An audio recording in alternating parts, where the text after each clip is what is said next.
سونا کس طرح سے چاہیے، یعنی پاؤں اگر کسی کے قبلہ رخ ہوں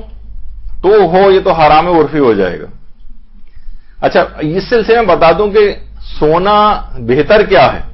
یا کچھ علماء مستحب کہتے ہیں، کچھ بہتر بھی کہتے ہیں۔ کچھ اس میں علماء کے دو نظریات ہیں۔ ایک نظریہ تو یہ ہے کہ اس طرح سے سوئیں، دائیں کروٹ یا بائیں کروٹ، جس طریقے سے قبر میں مردے کو لٹایا جاتا ہے، یعنی جو اس کے مقادیم بدن ہے، یعنی اس کا چہرہ ہے، اس کا سینہ ہے، اس کا پیٹ ہے، یہ قبلہ رخ ہو، چاہے دائیں کروٹ سے قبلہ رخ ہو چاہے بائیں کروٹ سے قبلہ رخ ہو۔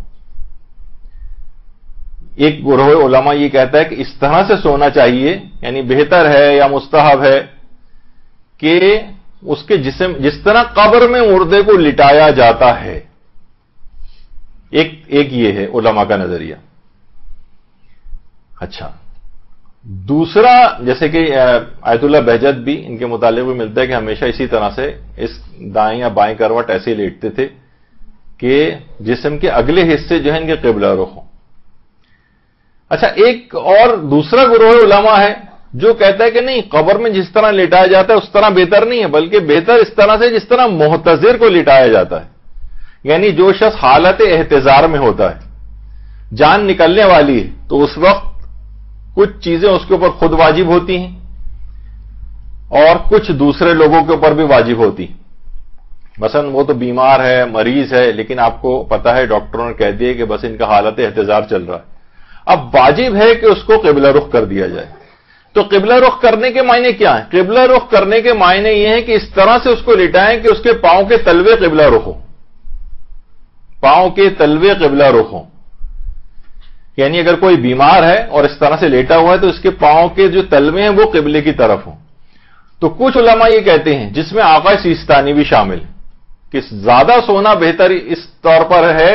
کہ اس کے پاؤں کے تلوے قبلہ رخ ہوں۔ لوگ کہیں کہ کسی کو اگر آپ بتائیں، یعنی وہ کہتے ہیں کہ جس طرح سے محتضر کو لٹایا جاتا ہے اس طرح سے سونا بہتر ہے۔ کچھ علماء تو کہتے تھے کہ جس میں پاؤں کے تلوے نہیں ہوتے اس میں مقادیم بدن قبلہ رخ ہوتے ہیں، یعنی سینہ، چہرہ، پیٹ وغیرہ یہ قبلے کی طرف ہوں۔ لیکن آقا سیستانی فرماتے کہ نہیں، محتضر جس طریقے سے محتضر کو لٹایا جاتا ہے کہ اس کے پاؤں کے تلوے قبلہ رخ ہوں، اس طرح سے اس کو سونا چاہیے۔ تو لیکن عمومی طور پر عام لوگ اس کو تقریباً بہت زیادہ مکروہ، ناپسندیدہ یا شاید حرام کے طور پر بھی سمجھنے لگے۔ اکثر یہ ہوتا ہے کہ اکثر ہم دیکھتے بھی ہیں، مثلا مساجد کے اندر جو لوگ سو رہے ہوتے ہیں، یا مسجد نبوی یا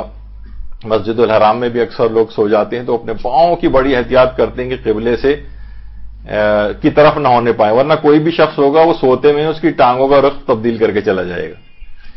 تو بعض اوقات اس طرح سے بھی ہوتا ہے۔ تو یہ کچھ ایک مثالیں تھیں جو اگرچہ کوئی شرعی طور پر تو حرام عرفی کی کوئی قسم نہیں بنتی، لیکن ایک اپنے طور پر میں نے